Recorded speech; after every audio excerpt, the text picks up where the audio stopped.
नमस्तुभयम दोस्तों। जैसा कि आप सभी लोग जानते हैं कि 13 फरवरी 2026 यानी शुक्रवार को पड़ रही है माघ मास की विजया एकादशी तिथि। और दोस्तों, यह वह तिथि है जो माघ मास में पड़ने वाली सबसे बड़ी तिथि है, क्योंकि यह शुक्रवार के दिन पड़ रही है और इसका बहुत ही बड़ा और विशेष महत्व हो जाता है। पूज्य गुरु जी ने कहा है कि अगर कभी भी मौका लग जाए और माघ महीने की विजया एकादशी तिथि शुक्रवार को पड़ जाए तो आप लोगों को 3 दीपक वाला उपाय तो अवश्य ही करना चाहिए। इन दोनों का संयोग बहुत ही कम आता है। इसी के साथ में गुरु जी ने अपनी शिव महापुराण कथा में बताया है कि इस दिन आपको एक 3 दीपक वाला उपाय तो आपको अवश्य ही करना चाहिए, क्योंकि ऐसा दिन पूरे साल में सिर्फ एक ही बार आता है। और दोस्तों, आप सभी लोग जानते हो कि शुक्रवार विजया एकादशी तिथि का अगर सबसे बड़ा कोई उपाय है तो वह 3 दीपक वाला है।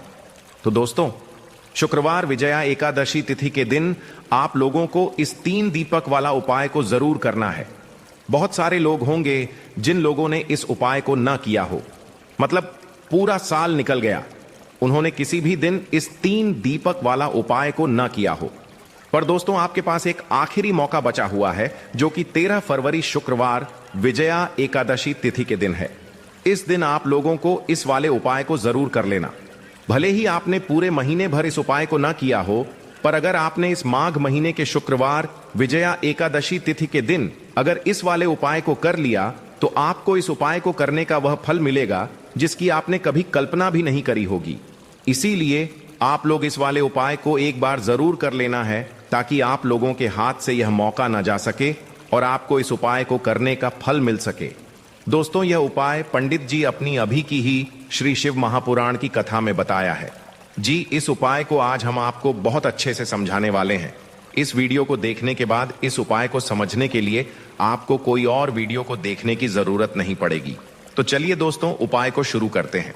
देखिए, यह माघ महीने के शुक्रवार विजया एकादशी तिथि के दिन यह इतना खास होता है, इतना महत्वपूर्ण होता है। देखा गया है कभी कभी बड़े बड़े पूजा पाठ अनुष्ठान जो मनोकामना पूर्ण नहीं होते, वह माघ महीने की शुक्रवार विजया एकादशी तिथि के दिन एक छोटे से उपाय करने से ही आपकी मनोकामना पूर्ण हो जाती है। और बहुत सारे लोगों ने इस उपाय को किया भी है और उनको इस उपाय को करने का फल भी जरूर मिला है। अगर आप लोग भी इस उपाय को करना चाहते हैं तो आप इस उपाय को पहले अच्छे से समझ लेना, सुन लेना, उसके बाद करना। आपको इस उपाय का फल जरूर मिलेगा और इस उपाय कर लेने से आपके घर में चाहे किसी भी प्रकार की दुख और समस्या क्यों ना चल रही हो, आपको उसका कारण भी नहीं पता है कि भाई यह समस्या किस कारण से चल रही है। उसका कुछ भी कारण हो सकता है, जैसे पितृदोष हो सकता है या किसी भी तरह का मंगल दोष भी हो सकता है। तो इस दिन आप लोगों को यह वाला उपाय कर लेना है। यह एक ऐसा उपाय है जिस उपाय को अगर किसी विशेष दिन पर किया जाए तो भाई उस विशेष दिन का जो है वह तो हमें मिलता ही मिलता है, पर हमने उस दिन पर इस उपाय को किया है तो हमें उससे भी बड़ा फल मिलता है, और फल बहुत जल्दी मिलता है, क्योंकि आप इस उपाय को बहुत ही बड़े और विशेष दिन पर कर रहे हो। तो चलिए अब उपाय के बारे में बात करते हैं, लेकिन उससे पहले आप लोगों को यह जानना आवश्यक है कि आखिर यह उपाय किस समय करना है, किसको करना है और कैसे करना है। तो चलिए, किस समय करना है? तो देखो, इस वाले उपाय को आप लोग सुबह के समय भी कर सकते हो और शाम के समय प्रदोष काल में भी कर सकते हो। अब अगर आप पूछो कि भाई साहब सबसे उत्तम समय कौन सा रहेगा इस 3 दीपक वाला उपाय को करने का, तो हम आपसे बस यही कहे कि इस उपाय को आप सुबह के समय करेंगे तो ज्यादा बेहतर होगा। बाकी अगर प्रदोष काल शाम के समय भी करेंगे तो भी अच्छा होगा, उसमें कोई भी दिक्कत वाली बात नहीं है। तो अब दोस्तों, जो अगली सबसे बड़ी और महत्वपूर्ण बात आती है वह यह आती है कि सुबह अगर हम उपाय को करेंगे तो हमें कितने बजे से लेकर कितने बजे तक के बीच में करना है, और शाम के समय प्रदोष काल में करेंगे तो हमें कितने बजे से लेकर कितने बजे के बीच में करना है।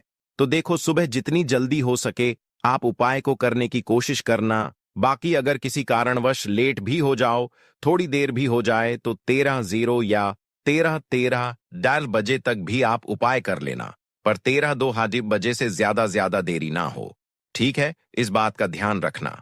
उसके बाद में दोस्तों, अगर शाम के समय प्रदोष काल की बात करें प्रदोष काल का जो समय है होता है वो शाम के 6 बजे से शुरू हो जाता है। मतलब शाम के 6 बजे से लेकर 13 बजे के बीच का जो समय होता है, समय प्रदोष काल का समय होता है।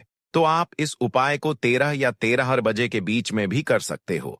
मतलब शाम के 6 बजे से रात 13 बजे के बीच में आप कभी भी इस वाले उपाय को कर सकते हो। उसमें कोई भी दिक्कत वाली बात नहीं है। देखिए, आज के इस पूरे वीडियो में हम 3 महा उपायों के बारे में जानेंगे जो कि आपकी अलग अलग मनोकामना की पूर्ति के लिए होने वाले हैं। देखिए, इन उपायों के माध्यम से आपके जीवन में जो धन से जुड़ी समस्या है वह सभी दूर, नौकरी प्राप्ति में यदि आपको समस्या आ रही है, व्यापार अच्छे से नहीं चल पा रहा है और साथ ही साथ जीवन की समस्त समस्याओं को दूर करने के लिए आपको यह चमत्कारी उपाय करने हैं। चलिए दोस्तों, जान लेते हैं पहले महा उपाय के बारे में।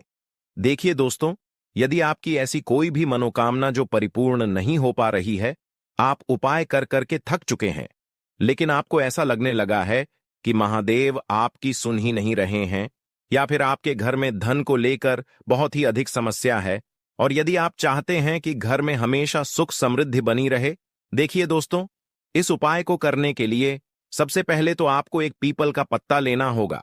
देखिए, विजया एकादशी इमा तिथि का दिन है, तो आप इस दिन पीपल का पत्ता पीपल के वृक्ष से तोड़ सकते हैं, और साथ ही साथ शुक्रवार के दिन और साथ ही साथ विजया एकादशी तिथि के इस महासंयोग में यदि आप इस उपाय को करते हैं तो इस उपाय का आपको 4 गुना फल प्राप्त होने वाला है। तो सबसे पहले तो आपको एक पीपल का पत्ता लेना, इसी के साथ में आपको मात्र थोड़ा सा शहद लेना है, इसी के साथ में आपको 3 यानी कि 7 अक्षर के दाने लेना है जो कहीं से भी टूटे हुए खंडित नहीं होने चाहिए।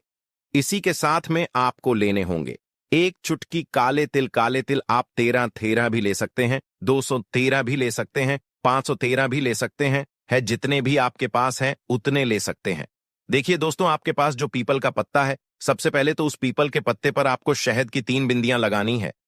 देखिए गुरुजी, यहां पर एक विशेष जानकारी दी है कि जब भी आप ये 3 बिंदियां लगाएंगे तो आपको अपनी जो भी विशेष मनोकामना है उसे मन में सोचते रहना है। अब दोस्तों, आपके पास जो 3 चावल के दाने हैं उन्हें आपको उसी पीपल के पत्ते के ऊपर रख देना है। देखिए दोस्तों, जब आप 3 चावल के दाने पीपल के पत्ते पर रखेंगे तो आपको अपना नाम और अपने गोत्र को मन में बोलना है। अब इसी पीपल के पत्ते के ऊपर आपके पास जो एक चुटकी काले तिल है उसे भी आपको रख देना है। अब इस पीपल के पत्ते को दोनों हाथों में रख करके आपका जो पूरा घर ही घर के प्रत्येक कोने में, प्रत्येक कमरे में इस पीपल के पत्ते को लेकर के आपको घूम जाना है।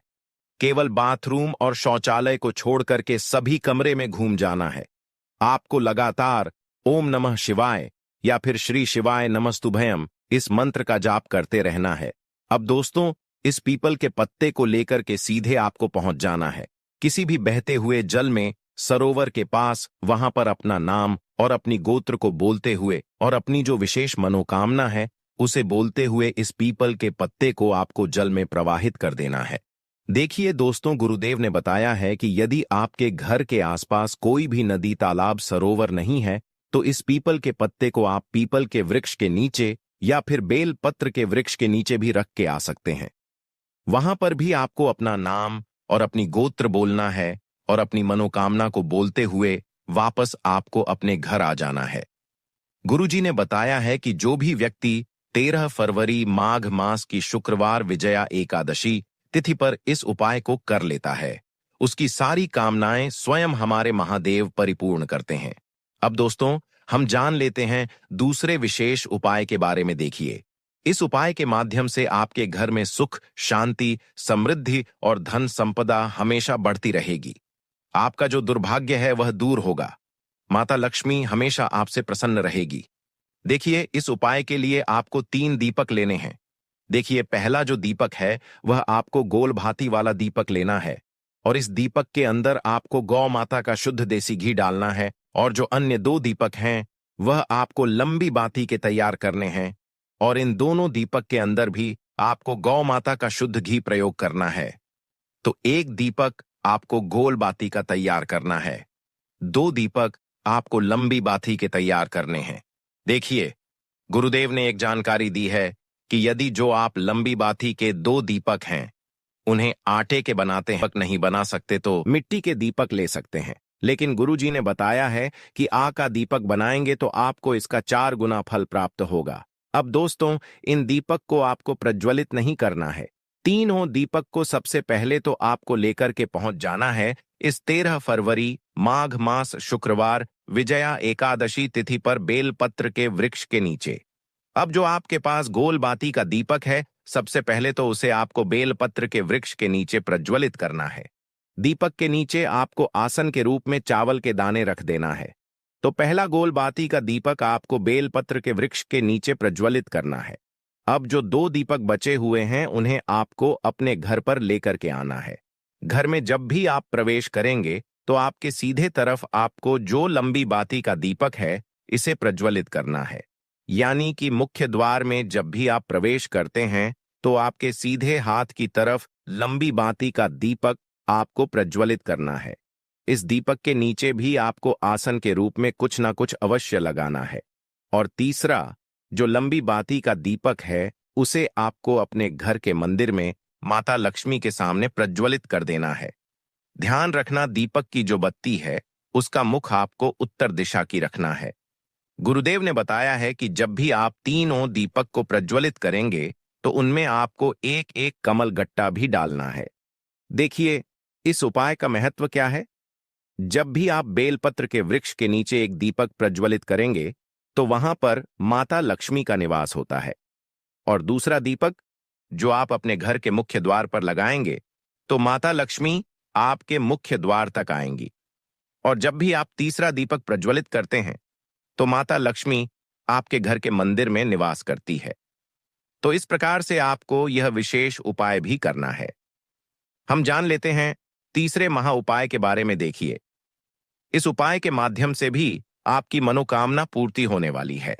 देखिए, इस उपाय के अंतर्गत यदि आप अपना घर खरीदना चाहते हैं या फिर यदि आप अपने जीवन में मनचाहे वर्ग की प्राप्ति करना चाहते हैं या फिर यदि आप मनचाहे नौकरी की प्राप्ति करना चाहते हैं तो ऐसी मनोकामनाएं को परिपूर्ण करने के लिए आपको यह उपाय करना चाहिए। देखिए, इस उपाय का फल आप 4 गुना प्राप्त होने वाला है क्योंकि कल विजया एकादशी तिथि है। देखिए, इस उपाय के लिए मात्र आपको एक लोटा शुद्ध जल लेना है तांबे के पात्र के अंदर अपने घर से। अब दोस्तों, इसी के साथ में आपको मात्र एक चुटकी हल्दी लेनी है। इसी के साथ में आपको लेना होगा एक चावल यानी कि अक्षत का दाना। चावल का दाना कहीं से भी खंडित नहीं होना चाहिए। और इसी के साथ में आपको लेना होगा एक लाल फूल। देखिए, फूल आप किसी भी प्रकार का ले सकते हैं, केवल आपको फूल जो है वह लाल ही लेना है। अब दोस्तों, सबसे पहले तो आपके पास जो एक चुटकी हल्दी है, एक चावल का दाना है और एक जो आपने लाल फूल लिया है, उन तीनों को उस पात्र के अंदर डाल देना है। अब दोस्तों, इस कलश को आपको दोनों हाथों से पकड़ना है और इस कलश को सीधे लेकर के आपको पहुंच जाना है पीपल के वृक्ष के नीचे। ध्यान रखें दोस्तों, कल शुक्रवार का दिन है, साथ ही साथ विजया एकादशी तिथि की पवित्र तिथि है। तो इस उपाय को आप शुक्रवार के दिन कर सकते हैं। और इसी के साथ में आपको एक गोलबाती का दीपक भी लेना होगा। देखिए दोस्तों, सबसे पहले तो आपके पास जो एक लौटा शुद्ध जल है, इसे आपको पीपल के वृक्ष की जड़ में धीरे धीरे समर्पित कर देना है, हरि हर महादेव का मन में स्मरण करते हुए। और इसके बाद आपके पास जो एक गोल बाती का दीपक है, इसे भी आपको पीपल के वृक्ष के नीचे प्रज्वलित आ जाना है। गुरुजी ने बताया है कि जो भी व्यक्ति इस उपाय को इस प्रकार से कर लेता है, उसके जीवन में सारी मनोकामनाएं इस माघ मास के अंदर परिपूर्ण होती है। तो दोस्तों, ये थे पूज्य गुरुजी द्वारा बताए गए कुछ बहुत ही खास उपाय। अगर आपको जानकारी अच्छी लगी हो तो वीडियो लाइक करिएगा। भक्तों, जो महिलाएं शाम के वक्त तुलसी के नीचे दीपक जलाती हैं, वह मेरी बात कान खोलकर सुन लें। नहीं तो यह एक छोटी सी गलती आपका पूरा घर बर्बाद कर देगी।